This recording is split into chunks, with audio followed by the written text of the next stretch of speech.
Reading from your website, Michael, Uh-huh. contrary to popular culture, it's not all in our heads. In fact, the key to unlocking our potential is through our physiology. Could you talk a bit about more, explain why that is? Yeah, so we often approach how we experience the world or how we're performing or how we show up even in a relationship or interaction like today, like we're having.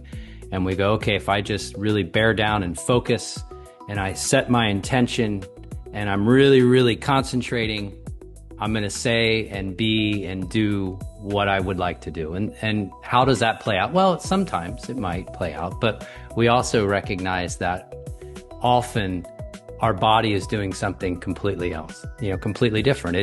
It's in its own way, it has a mind of its own. We are, whether we recognize it or not, whether we like it or not, for better or worse, our nervous system, our brainstem, really these more primitive survival networks are reacting to what's going on all around us, and really importantly, relationally, and what's already happening inside of us, and the stories we're telling ourselves and all of that. But it's putting this all together, and it's making this reflexive interpretation and decision of, broadly, am I safe here?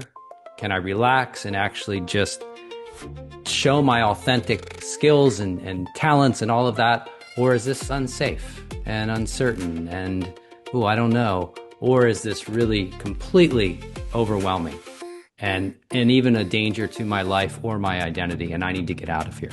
So that's happening all of the time, and it's not a matter of focus. It's not a matter of trying harder. It's not a matter of this, what we call mental strength and or not letting emotions do anything to us and being stoic. It's not that. From my perspective and from a polyvagal lens, it's about recognizing and respecting these reflexive adaptive shifts that are occurring. And can we relate to those in a way that might actually help us show up in alignment with our goals, with our values, with how we really want to be in this world? And that's in the body, that's in the physiology. Right. Beautiful. Yeah, and you mentioned the word polyvagal. So for people who may not know what the polyvagal is or what that means, what does that mean to you? Well, it's a tremendous body of work by Dr. Stephen Porges, who has become not only a mentor for me, but a really good friend, a close friend, and who embodies what the theory is all about. And what does that mean? It means that he does what I just said. He recognizes how his own physiological state, moment to moment to moment, influences how he experiences the world and how the world experiences him, right? So that's what polyvagal theory means to me. It means it's a pathway of understanding these neural mechanisms that involve the vagus nerve and the brainstem and these various feedback loops. But more than that, it's a way to understand that and provide a resource or a map or an understanding or even some sense of compassion for oneself to come alongside that in a way that now we have some agency in this. We have some way of relating to what's happening beneath the surface in ourselves and in others, so that we have a way to come alongside instead of judging and criticizing and evaluating and putting ourselves down with more shame and blame, or others. And we get to see beneath our own and others' behaviors to this cry for help, or this call for, I need more safety, I need to feel a way to belong. Because that's really what's happening.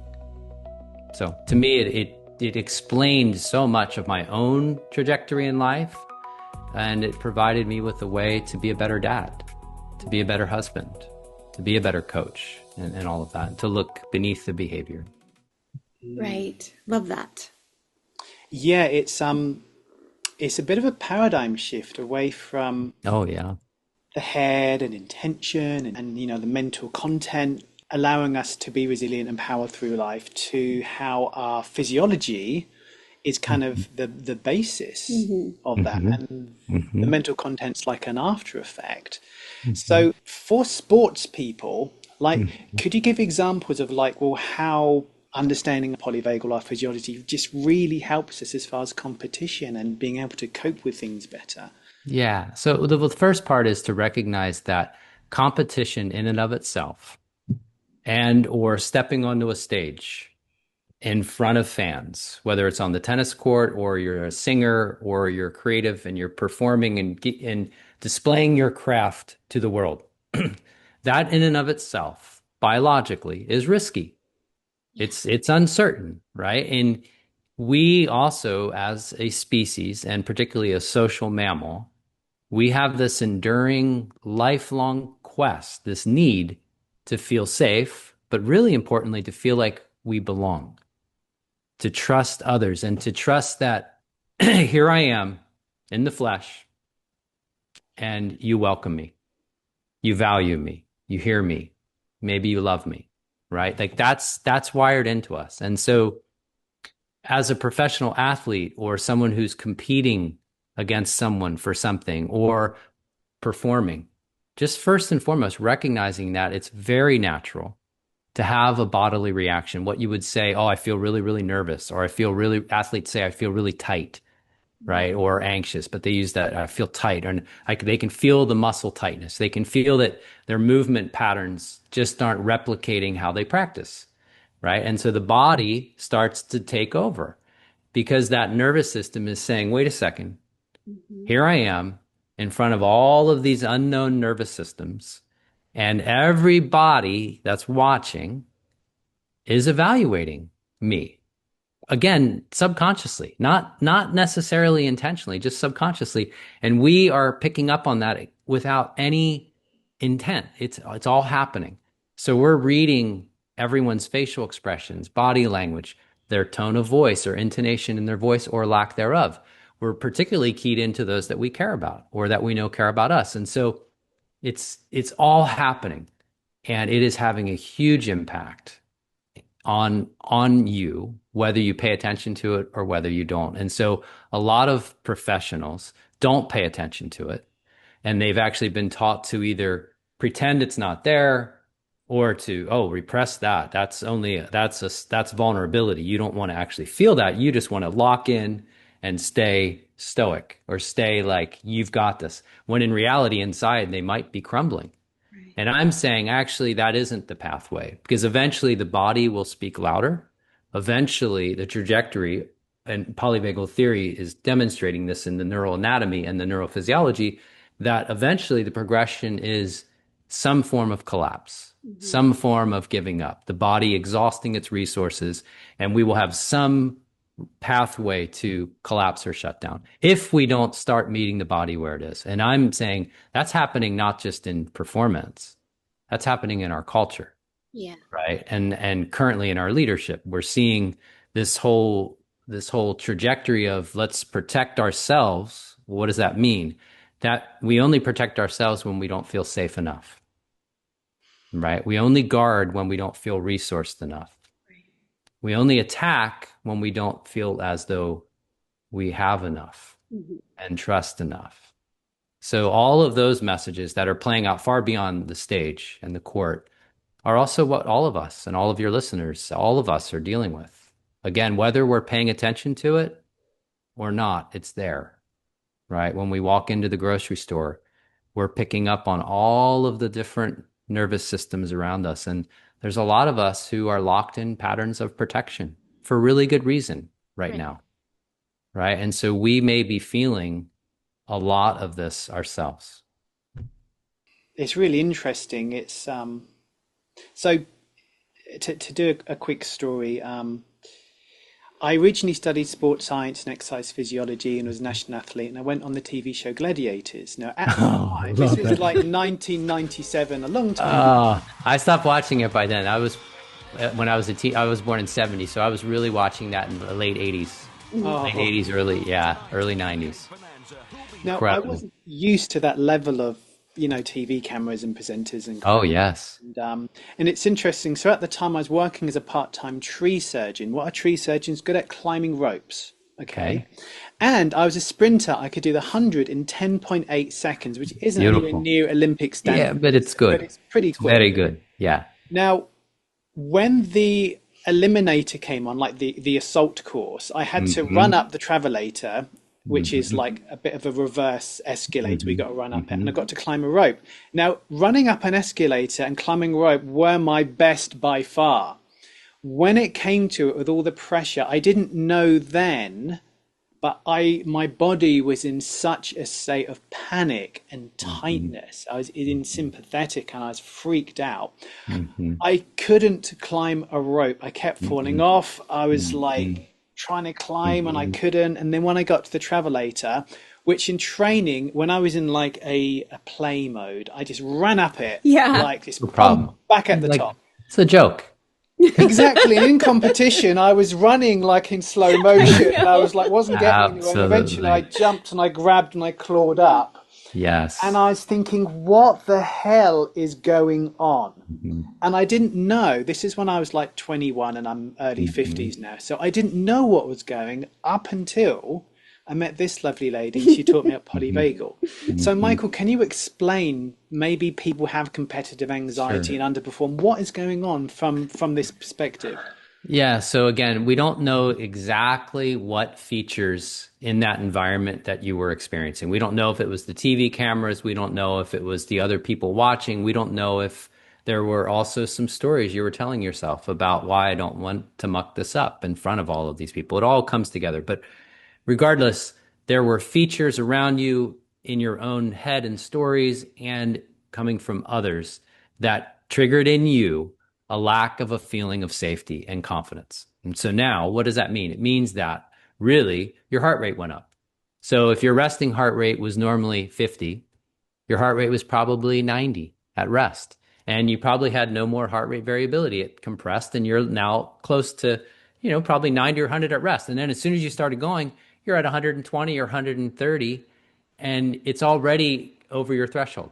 And that's just the body mobilizing resources to do what it's supposed to do, which is to get you out of there or to fight your way through it. And you were fighting your way through it, but you were exhausted. It also changes how you create energy. It's much less efficient at creating energy. Plus, you're using more energy. You have a lot more muscle tension than is ideal. So you're wasting energy on muscle tension. Your movement patterns are all compromised. Your reaction time at first would go up, but then once your heart rate gets so high, then your reaction time even decreases. So everything is going against you as far as performing in front of that crowd, but your body is just trying to keep you alive. It's trying to protect your survival. Now, the way you're describing it, you were right at the cusp of overwhelm, right? So when you can't control your muscles or your legs feel like they won't move like normal, you're kind of right near what you would call a panic attack, right? Like a panic attack from a polyvagal perspective is a body that's not moving, but the heart rate is racing, right? And the breathing is rapid and there's all this going on. And that's kind of, in a way, it's the body's last stand that says, I'm mobilizing you, I'm keeping you upright, and yet I'm right on that verge of it all falling apart, of collapse and shutdown. And you didn't. You held it, you made it, whatever, but you were right on that brink. And so the polyvagal theory shows us this trajectory, this predictable pattern that is wired into our survival networks that says, look, when things first start feeling a little uncertain or unsafe, we're going to look for support for someone. So I don't know if there was someone with you, but what you would have probably reflexively done is when you first got there, you would have looked for a friendly face. You would have looked for someone that would be like, hey, okay, and we see that all the time. That's the first reflex is let's socially engage and find support, find a way through this. But you still had to go out there on your own, regardless. And so now the next resort is mobilize. Get the body going, get that heart rate elevated, get that heart rate variability out of there, breathing going, get metabolic energy going, muscle tension, so I can fight or I can escape.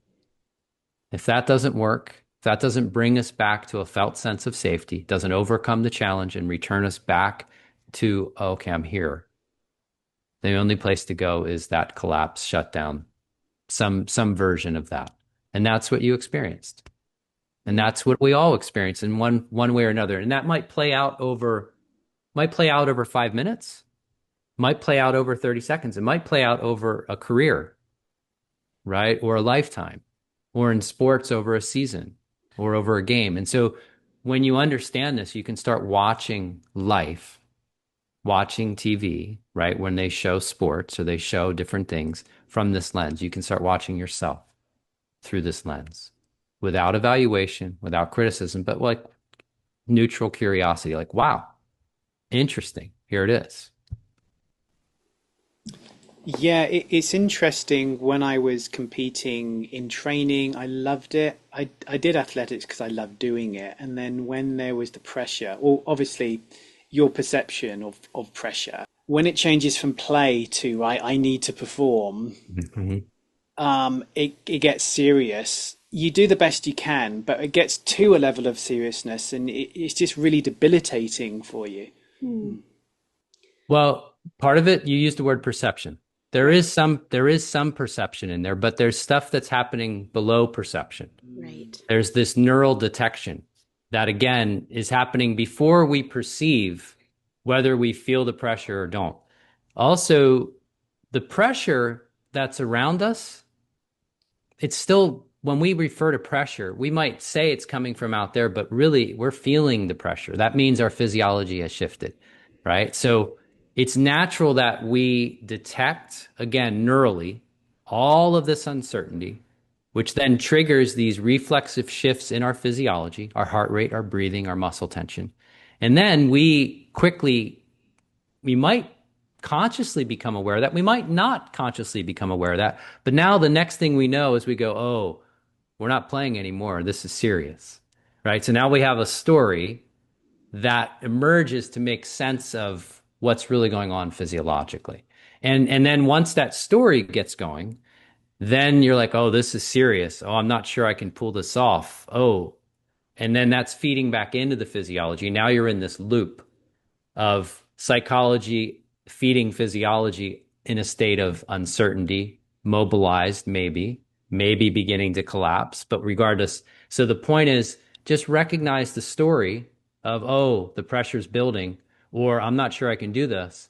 Recognize that as information that, okay, what I can try to do right now is relate to what's going on in here, even if I don't feel it. How might I relate to what's going on in my physiology in a way that starts reassuring my body that even in this moment where it might not be play, it might actually be pretty important. My identity or my financial future might be riding on the line. How might I still reassure my body, those very primitive survival networks, that, you know what, you're actually okay? And a big part of that is a safe and trusted other, a teammate, a coach, a friend, a wife, a child, right? Like we in sport, and especially at the highest level, and we've often been taught you got to zero in, you got to stay in your internal space. And that's partly true, but we're missing a big component, which is that relational piece. Hmm. It's a huge component. And from a polyvagal perspective, it might be the most powerful component. It might be if you're in a body that trusts it's safe to trust others, Right. right? That's the key. Absolutely. I see that, taking it from sports, but back to the hospital. Pre, Mhm. none of us, the surgeons, doctors, none of us were taught about the polyvagal. It was all Mhm. top down, but yet we saw the expression of it. We were one nervous system, one Oh, nervous system. absolutely. Soon as the MVA or the gunshot wound comes in, we had our team. We knew without knowing how we knew what to do. And everybody Mhm. was moving like in a harmonic orchestra. Mhm. Mhm. And that's so beautiful. And then after that, I started travel nursing and going to these strange hospitals, doing the same thing, but yet there was a disharmony Mhm. within the Mhm. orchestra. There was a Mhm. it Mhm. there wasn't that, I guess, social engagement or co-regulative cohesion. Yeah, so we as a species, we evolved and we have the same mechanisms that our ancient reptilian ancestors have. So we can fight, we can run away, right? And we can even feign death and just not move and freeze, and we can do all those things. And that certainly can help us survive. Yet, our greatest advantage, and what really is why we're here, is we could come together.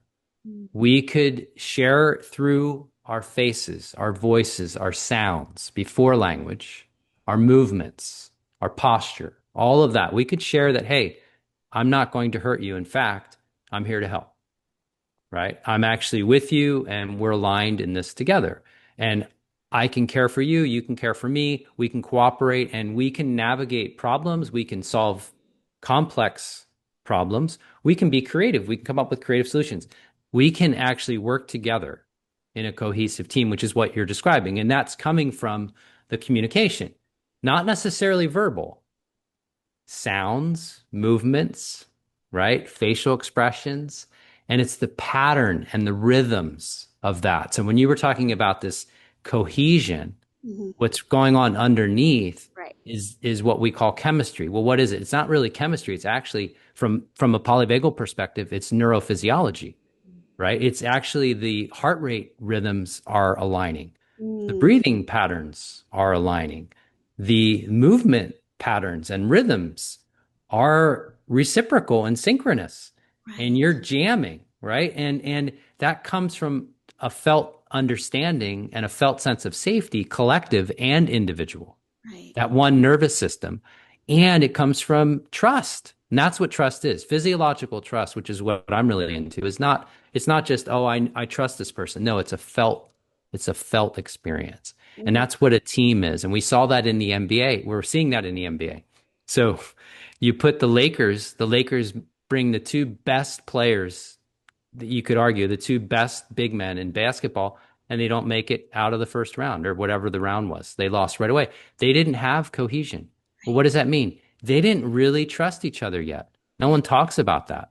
Yeah. It's not, that's what a team is.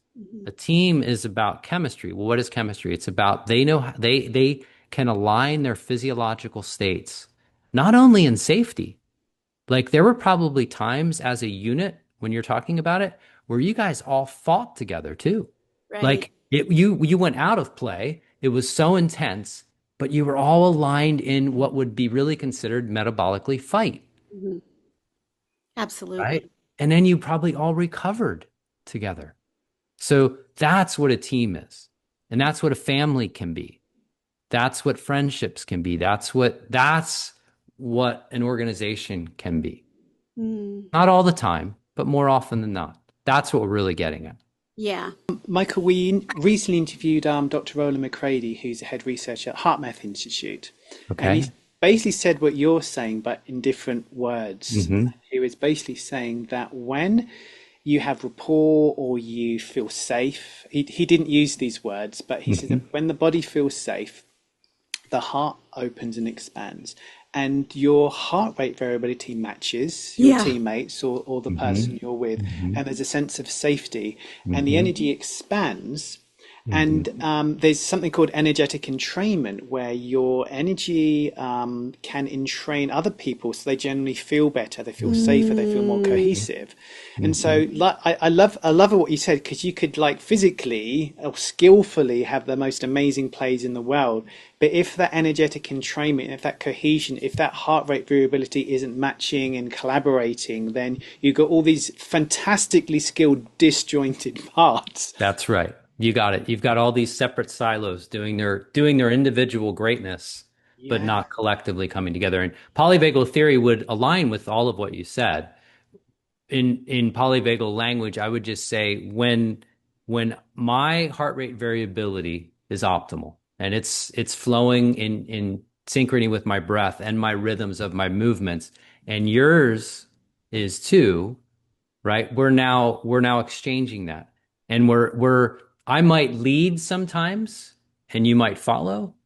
You might lead, I might follow, like partners dancing. And sometimes we're going right in sync together. It's this movement, but really underneath, we're communicating that to each other verbally and non-verbally because of, in polyvagal language, the social engagement system. And this is a good point to bring to your audience, because the nerves that regulate the striated muscles of our face, our middle ears, the intonation in our voice, our inside our mouth and throat and all of that. Those nerves that regulate our ability to have intonation in our voice or to hear that in your voice and to express through our facial expressions and movements, those nerves interconnect in the brainstem to that ventral branch of the vagus that goes to the heart that pulls and releases the brake to allow that heart rate variability that they were talking about in training.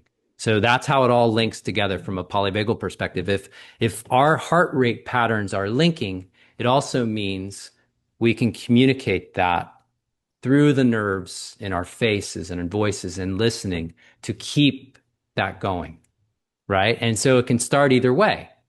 We could sit separately. We could synchronize our breathing patterns. This is hypothetical, right? So like we could sit in a group, eyes closed, and we could just do a synchronized breathing pattern. And hypothetically, we could sync those heart rate patterns.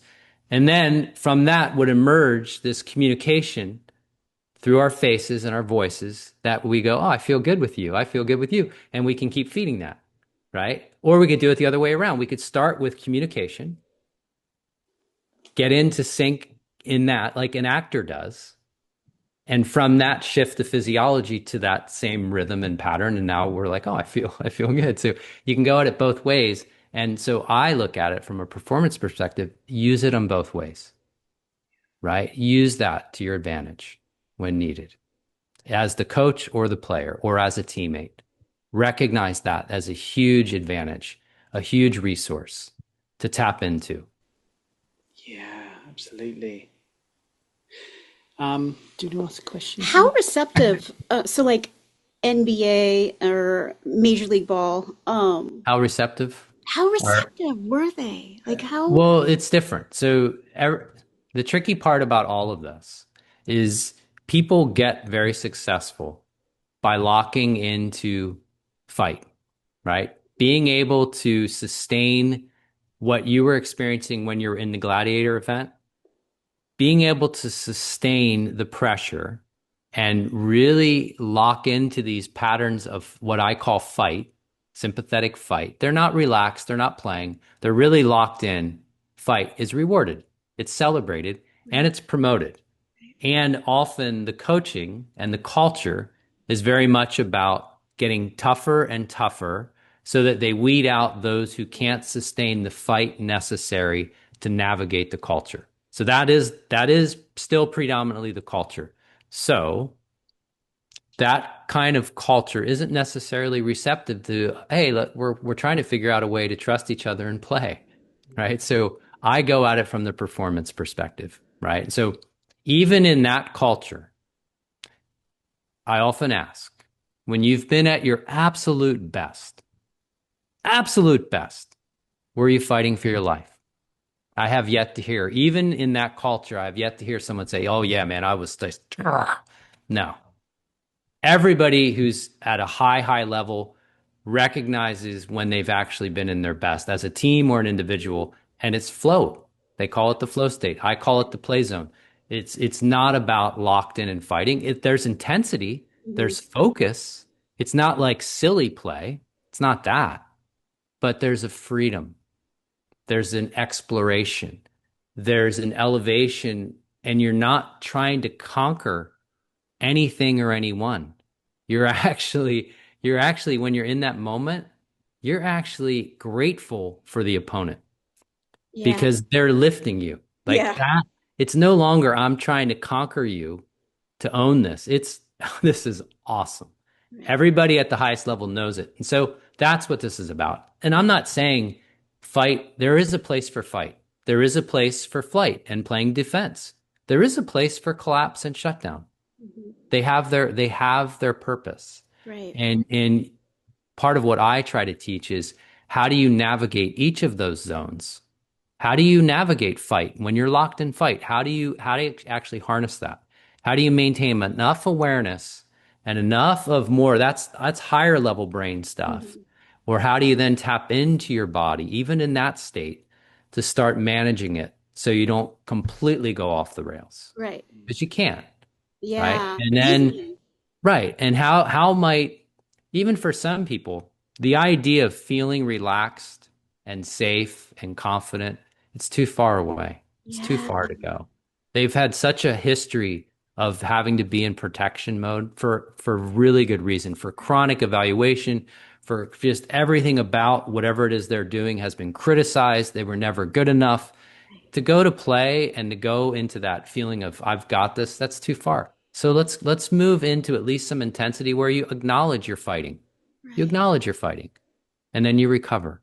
And then we talk about it and we have relationships that help feed that. And you start forming relationships. And little by little, you can begin to reassure that body that actually I don't have to lock in the fight every time. I don't have to put the game face on that we talk about, which is the lion's roar. That's not the game face I'm talking about. Right. So That makes so much sense because, there's in play, there's the sympathetic and the social engagement, but you this got it. quickly you can go to just sympathetic Oh, mobilization with fear. And absolutely. I see that now. I had an insight. I won't mention the team. Um, but this one individual, he would just quickly go from play Mhm. to just strictly mobilization with fear. And generally, when the other team knocked the ball out of his hand or something, Mhm. he was not my Edgar Martinez. Did Mhm. you? Yeah, so that is a mechanism, right? So the ability to get a lot of energy going, a lot of output, and to still maintain play Right, requires that vagal braking mechanism. There is, and so you can train that. Theoretically, you could train that. You could do, that's where like hot and cold therapy could come into play. That's where breath holds right, and different types of breathing patterns can actually, that's where inversion tables and doing posture shifts and baroreceptor training, that's where that stuff could give someone possibly that physiological capacity to get more and more mobilized while still having that social engagement system and that vagal braking mechanism available to them. right. So that's partly trainable. It's also partly conditioning and history, Yeah, right? That's someone who may have had a lot of reason to not trust that it's safe when you get that, right? When you get that close to your edge, it's absolutely. better to go into that because that's how they survived. Right, So but there are ways to navigate that. But the first way is to recognize what that is. Again, that's not a conscious decision. That's not a deliberate choice necessarily by that person. That's a bodily reaction where that body has lost its ability to have access to the social engagement system and those vagal braking mechanisms. That's all. And yeah, that to me takes off the edge. And so when you create a culture that understands this and now starts talking that language, when you see somebody who looks like they're giving up or somebody who's going ballistic, you no longer have to criticize their behavior. Doesn't mean the behavior is acceptable. Doesn't mean that. But you can look underneath that and recognize, oh, you lost it and you felt completely unsafe. You had no more resource left. How right, can we help? How can we add that resource? How can we help you recover into enough felt sense of I'm okay that we can get through this versus you're an idiot, right. That right? makes so Big much sense. difference. Yeah, I just had that insight. I was, oh, that makes so much sense. That's why I couldn't watch that team. Then Well, you, fans, you're bringing up something interesting. I love, and we never talk about this. uh-huh. But when you go to a sporting event, or you go to anything, but you go to a sporting event, you can watch who matches the fan's state. So, like, Mm, people get behind the player who really matches where they are when they're watching that match. It's really evident. So, if there's a lot of fans who are very much sympathetic, they're going to be attracted to the fighter, to the really aggressive player, right? Or the really aggressive team. Whereas if you have a fan who's much more kind of at ease and more playful, they may like and be like, that's who they're rooting for. And that's all happening subconsciously, right? So right, it's really fascinating to see who you as a person are drawn to. And it might change in different environments, but to pay attention to what am I really drawn to? Am I right, drawn to what state they're in? It's likely you're drawn to what they're broadcasting to right. you. And Yeah. that's matching where you are when you're watching that event. Hmm. Right. And that might change over a lifetime. It's really kind of funny to watch how that changes. And home versus away Oh, always big worried about difference. that. Yeah. And so there was Hersey Hawkins, like he was amazing. Feed the Hawk. It was Seattle before they went away. I don't know where they went away. But the Phoenix Suns, Dan Marino. No, Dan Marley. Dan Marley, yes. Dan Marley had this I don't know, but this is my memory, but every time he grabbed the ball, like it was a three-pointer. Every single one. I know that's just me. I know I'm exaggerating, but I Yeah. was so amazed. And that was like, how does he do that? I remember grabbing the ball and trying it myself. I couldn't even. Part of that's patterning, right? So when we talk about, and this again, we're going to expand this off of sports. Okay, like let's put this in anything. We'll use it as a sports analogy or metaphor, but it's not. So the reason we want to, for someone like that, we want to repeat a behavior or repeat a specific mechanical technique, and we want to simplify that and make it as efficient as possible. Now, the reason we want to do that from this perspective, from a polyvagal perspective, is because the simpler and more predictable and rhythmic that whole procedure was, and it doesn't have a lot of clunkiness in it, doesn't have a lot of Yeah. variation, then it can be performed in a wider range of physiological states. That's the essence of it, right? So what it means is even when he wasn't necessarily feeling in his play zone, he might have been feeling a little anxious or a little unsettled because he had repeated it and it was simple and didn't have a lot of quirks to it. He could even find it when he wasn't in an ideal physiological state. That's the reason to have clean mechanics. That's the reason to repeat something over and over and over again. And then what you do is you repeat it when you're in disrupted states. So you purposely disrupt your state. You might actually run sprints back and forth Mm, and then immediately have to do it, right? Like lining up at the free throw line and just standing there shooting 100 balls from this perspective is great. Okay, in that it's the repetition, but then you have to change the state from which you're executing it. You have to deliberately disrupt the state, and you don't see that happen very often. absolutely. You deliberately disrupt within your tolerance, and now you perform again. And you begin to build this capacity, which starts in the physiology, but then we say, oh, I'm confident. Well, the confidence is emerging out of that state. Right. It's implicit. Yeah. Beautiful. I want to So exciting. there's two things. The first thing, in case anyone had missed this, what we're and you're specifically pointing to is that there's so much going on below conscious perception. Mm-hmm. There's so many physiological sensations, habits, Mm-hmm. and there's so much energetically happen through the physiology, and all of that kind of combines to then create the mental chatter we have. So it's Mm-hmm. not so much the your mental perspective or perception on what's happening or who's there or who's not there. It's really the mentality is a side effect or byproduct of how safe or not safe you feel. At first, and then it feeds back in, and you can use it. So, yes, and you can still use how you speak to yourself. You can still use imagery and all of that to help. Right. But the way I look at it first, what's happening is there's a shift and then emerges the meaning or the what's making sense of what's happening. Again, whether you're paying attention to it or not. So I look at more of that mental construct as information, Right. not truth, not fact. And then you talked about kind of free will earlier on and all of that and choice. Therein is the moment to have free will or choice. Do I want to ride this? Mhm. Or do I want to guide it differently? Or do I want to ride it? Right? Because sometimes riding that emotion and that thought can be really, really powerful. Right. And other times jumping off of it or guiding it a little bit differently can be really powerful and Yeah. more helpful. But Yeah. yeah, there's a lot going on. And that's just what typical sports psychology just puts too much, from my perspective, too much emphasis on the psychology without an appreciation and a respect for the physiology, and they go hand in hand. Yeah, that goes on to a question actually I want to read out. How to help people like cope with the pressures of the world? Like how, Mhm. from this perspective, how does it help people just cope with everyday pressures?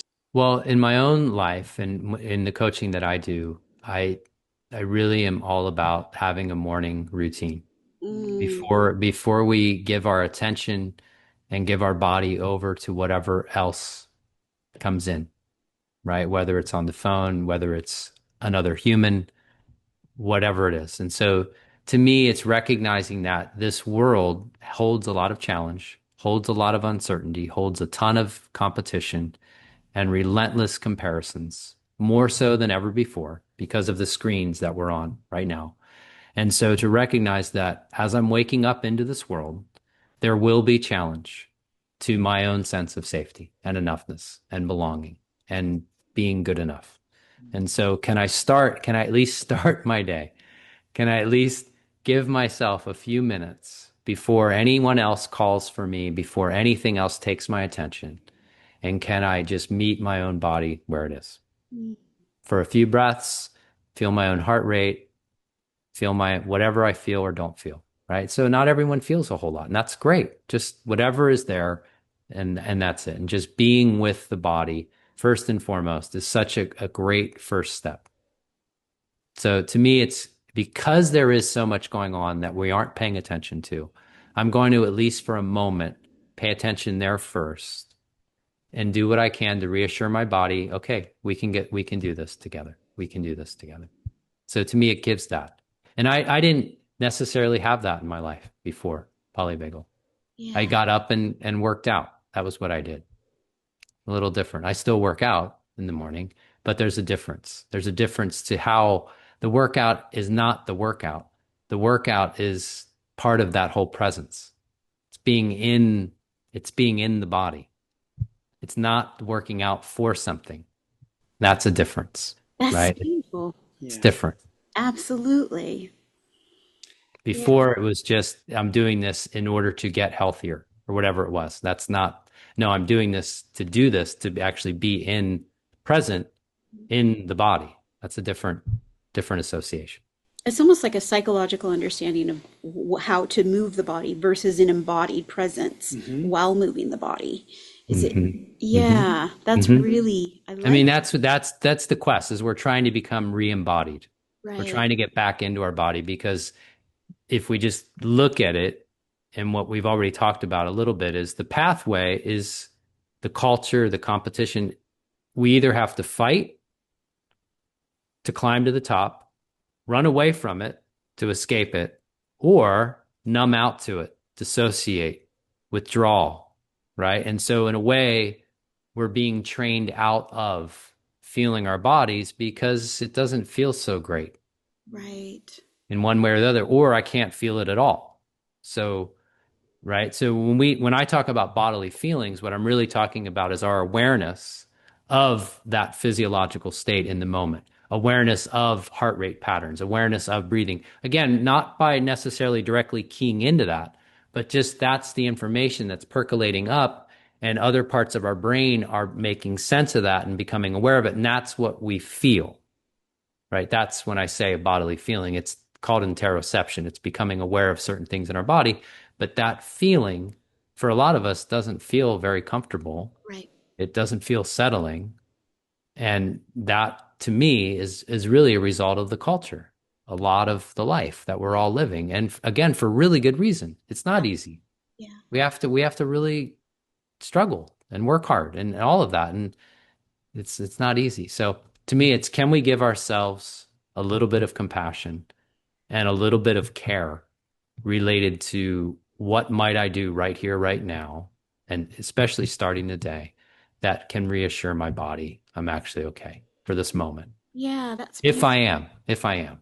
Right. That's beautiful, especially to a lot of the people that, are going to be tuning in a very mobilized and threatening space. That's kind of their baseline. Yeah. So what would you say, like, what might I do?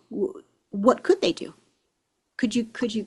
Yeah. So the first part is, again, just awareness. Where are you more often than not? So are you in a body that's always mobilized and busy and hypervigilant and scanning and looking?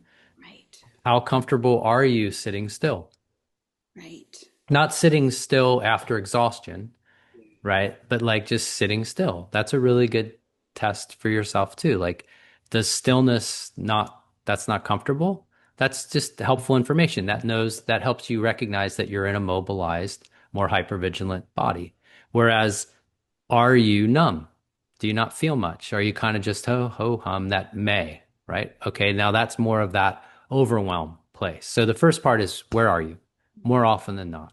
And then I just build off of when, for almost all of us, even when that's more of where our pattern, we're either mobilized or starting to shut down.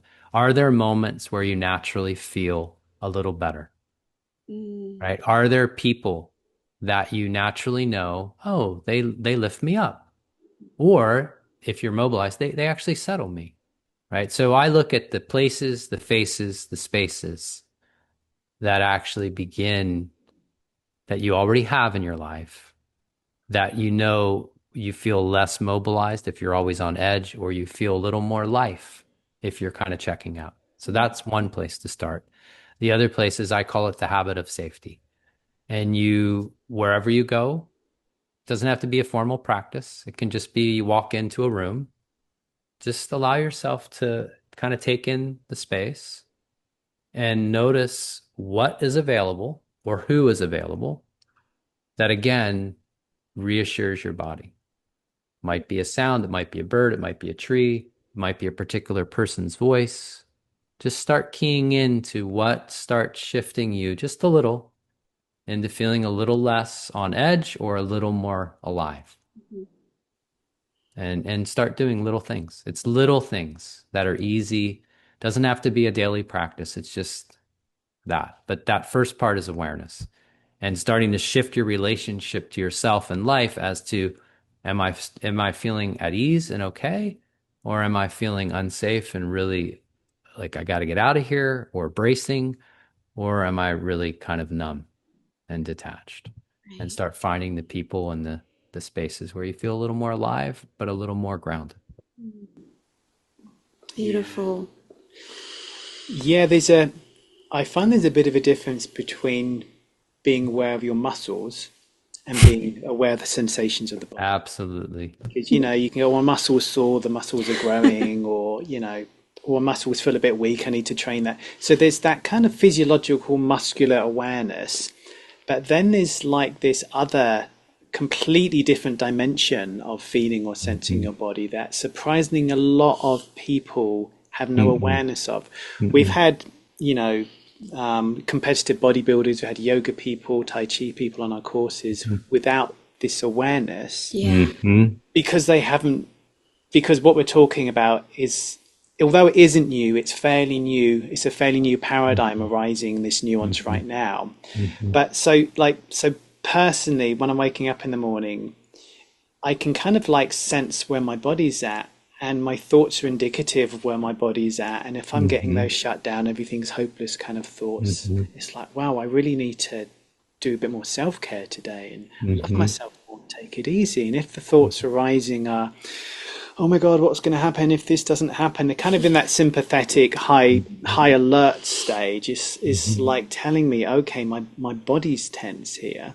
Yeah. So my communication skills aren't going to be the best either, nor is my decision-making capacity. So, okay, so self-care, and obviously whoever's listening, whatever self-care works for you is what you should be doing. No one should tell you what you should do. You need to find out yourself what works for you.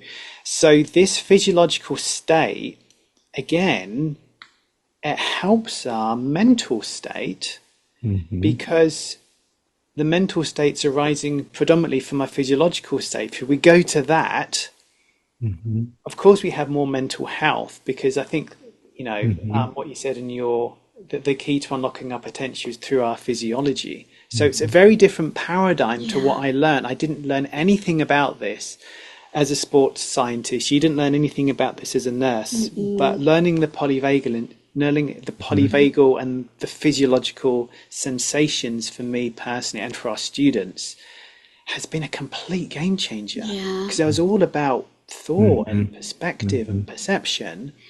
Mhm. And I think including the body is so compassionate Yeah. because you're not compassionate to yourself. You're beating yourself up because you feel anxious. No, There's no. no compassion if you feel so tired you just want to lay in bed. It's okay to feel tired. It's your body telling you you need to rest. So Mm. I think for me, using my words, I think really understanding the nature of our physiological experience helps our human experience because it gives us more compassion and allows us to experience the whole range of our humanity that just looking at the thought alone isn't going to do. Right. And that goes back to what you were saying, like, our leadership of the country. If we can understand the depths of our own, so I call it somatic literacy, the language of the body. If we can Mhm. understand that and understand our three broad physiological states, we begin to have compassion. Like I now just remembered I have compassion now for that basketball player. And Mhm. so, Mhm. where I Mhm. didn't. Yeah, absolutely. And for others. And so I wrote a paper with Steve on empathy and compassion. And that's the difference. So the difference we want to have, but we want to feel both. So Right. empathy from a physiological perspective is I actually shift into a state that is slightly disrupted so that I really know what you're feeling. Okay. So if I see my daughter crying and hurting, empathy would be that my physiology actually becomes disrupted. And now I move into a state where I feel her pain and her hurt. And that's really helpful in that if she looks at me in that moment, or if I'm with her in that moment, her nervous system is picking up on the fact that I have shifted and I'm meeting her there. However, I'm also cueing her my own pain and suffering in that. So now I must recover Yeah. back to my own sense of safety, my own heart rate variability, my own breathing, my own state that supports compassion so that I can be with her without adding my layer of hurt on top of hers. And so what's happening in a relationship and what's the precursor to trust is that we're moving in and out of these states of empathy, a slight disruption, into compassion, back to safety, Mm. back to empathy, back to compassion, because that way they trust that we understand them. And they also trust that they can share their own pain and not hurt us, but we can be there with them to support them. So it's this rhythmic, reciprocal, synchronous moving between empathy, compassion. And that's physiological. And Wow. that's the basis for trust. And that's the basis for relationships Yeah. and business and teams and what you guys have, right? What this is all about. That's what it is. And so it's moments of empathy, moments of compassion, which foster trust. Mm. Wow. I love that. Mhm. And I remember, having maybe a work relationship or a previous relationship where it's not that I didn't trust them, I just didn't trust sharing because they became upset and wanted to Yeah. protect and wanted to Yes. fix. Yes. So they got locked into empathy. They Yes. weren't moving from empathy to compassion. I know I had this long relationship and it always was before I came to this. I was always confused. This person was always really nice and really thoughtful. But whenever I'd share something that was a little uncomfortable for me or personal or hurtful, something I was struggling with, she would just get so sad. Oh, And I was like, why does it bother me so much? It's because she never recovered. And so it was the same as what you're talking about. Every time I'd lay something out there yeah. just to be heard, I walked away feeling like I hurt that person. Yeah, So I yeah. was like, I don't want that. Yeah. Be heard, and that's what we all want, right? And it's really hard as a parent with your own child and or your loved one, anyone that you care deeply about, even a player and a coach. Mhm. The more that you care about someone, the more their pain and suffering triggers greater intense disruptions in your own physiology. Mm. That's why it's really hard. You get disrupted more, and Right. sometimes that recovery can take a long time. Yeah. right? It can be where you can't even be with them. You have to walk away, recover, and then come back, right? So that's what's tricky, That but makes that's part of it. But makes we have to recover so yeah, that we yeah. can actually be compassionate. Hmm. And what you're saying too, I look at that to self. So the same thing. So it's okay to have an empathic response for myself, but I need to recover back to where I can be compassionate for myself. Right. And being locked in that state of protection, you can't get there. We have to meet ourselves where we are and begin to start to soften around the edges of that protection, right? And you're doing a great thing in that you're saying when I notice how my mind is either racing or it's hopeless and helpless, that's telling me to go into my body. And it's telling me to either help lift my body a little bit or to help settle it. And Yeah. but they're both self-care. So that self-care can look differently, right? Depending on what you're recognizing, but it's still all about care and compassion. Hmm. Beautiful. We should probably end soon, honey. Do you have any No, questions? no, I'm good. Okay. I'm good. So, Michael, just to kind of finish it off, is there anything? I mean, we've been going back and forth and asking Hmm. questions. Is there anything maybe that comes up in this moment that you think anyone who's listening may benefit from, or anything that's helped you or your clients? Anything at all, just to finish off what we're talking about. Yeah, I think pre-polyvagal theory for me, like I understood that, and you'll hear people say at the end of their life, what was most important in life? It was the relationships. And I always heard that, and I'm like, yeah, I kind of buy that. I don't really, but now, so I get it, like fully get it, and get it like cognitively and physiologically. Like it is absolutely true. Right. So I would just emphasize that. And that there is also the paradox because not all of us have someone or something we fully trust Mm. and can be fully ourselves with, but yet trust that that is the quest that we're all on. Okay. That really is. And so it might start with a pet, and that's great. Yeah. Right. It might start with a memory, and that's great. Right. So start wherever it starts. But really, a big part of this equation, and what's a little bit different, is it's not about you doing it all yourself. It's not about self regulation as much as it's about trying to find a way to trust someone else and to co regulate and to be able to find that and to share it and to be that for someone else and for them to be that for you. That really is vital. Yeah. And that's what I've taken from all of this. And you as an athlete, and I'm sure you are familiar, like one of the greatest feelings in life is high-fiving your teammates or coming together in the huddle before the match. There's nothing better than that feeling. Well, why is that? Well, because it's tapping into this biological need. It's literally going right to the core of feeling in the moment that you belong. You're part of a team. It's so foundational. And that if we can help each other find that in life, that's why I'm into this. Yeah. Like to me, that's why I really love the athletics too, because when you have those moments, it's super powerful. And now I understand why. So try whatever you can to find your team, find your teammate. And if it's your dog, it's your dog. If it's a memory, but find a teammate, Mm. find a teammate. Beautiful. Love that. Beautiful. Wow. So, Michael, if people want to get hold of you, like what's the Yeah. best way to check out who you are and what you're doing, Um, what you're up just to?